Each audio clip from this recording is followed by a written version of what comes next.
Despite what you might be thinking, these two circles are not equal. I repeat, these two circles are not equal. One is in fact larger than the other.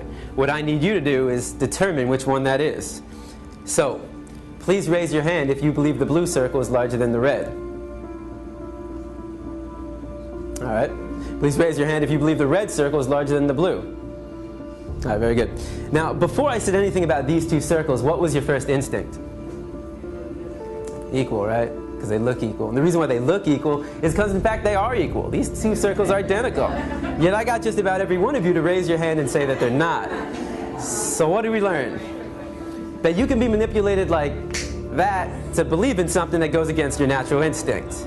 Just imagine as a child you're taught that the blue circle is larger than the red. If you say it enough times, you convince yourself that's the truth.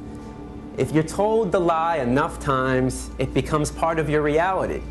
And if enough people are taught that lie, that the blue circle is larger than the red, well, now it becomes part of the culture. And if that culture then passes that misinformation along to the next generation, well, now it becomes tradition. And what we have to remember is that just because we have a tradition doesn't mean it's morally acceptable. Tradition and morality are not always the same. So the traditions we have today doesn't necessarily mean they're morally acceptable. And as we evolve as a culture, so do our traditions. Now, The Matrix is a story. It's a story. When told enough times to enough people, it becomes part of that culture. It becomes the tradition. And this story is being told over and over every day. In fact, if you believe the image on the carton is where you're getting your milk from, you're deceiving yourself. This is a fantasy. It only exists in your head. It's a blue pill fed to you by the industry to get you to buy their product. This is the Matrix, the lie we tell ourselves about where our food is coming from. The reality is far more disturbing. 90 to 95% of the milk,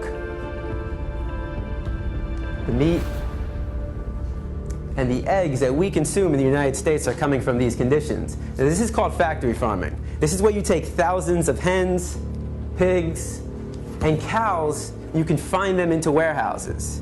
In fact, every year in the United States, 10 billion, right? 10 billion cows, pigs, and chickens are being slaughtered for food. So what that works out to be is that every second in the United States, 300 animals are killed, just like that. So 300, 600, 900, 1,200. By the time I'm done talking today, there'll be over 1 million animals that have been slaughtered.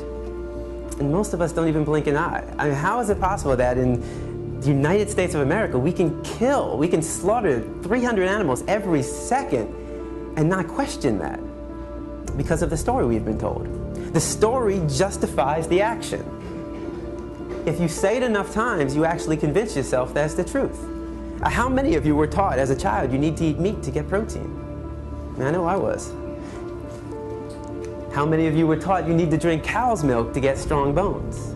Not dog milk, not chimpanzee milk, not elephant milk, not rhino milk, not hippo milk, not tiger milk, not lion milk, not giraffe milk, not elephant milk. Did I say that already? I think you get the point. Not even our own mother's milk, but we need to drink cow's milk to get strong bones.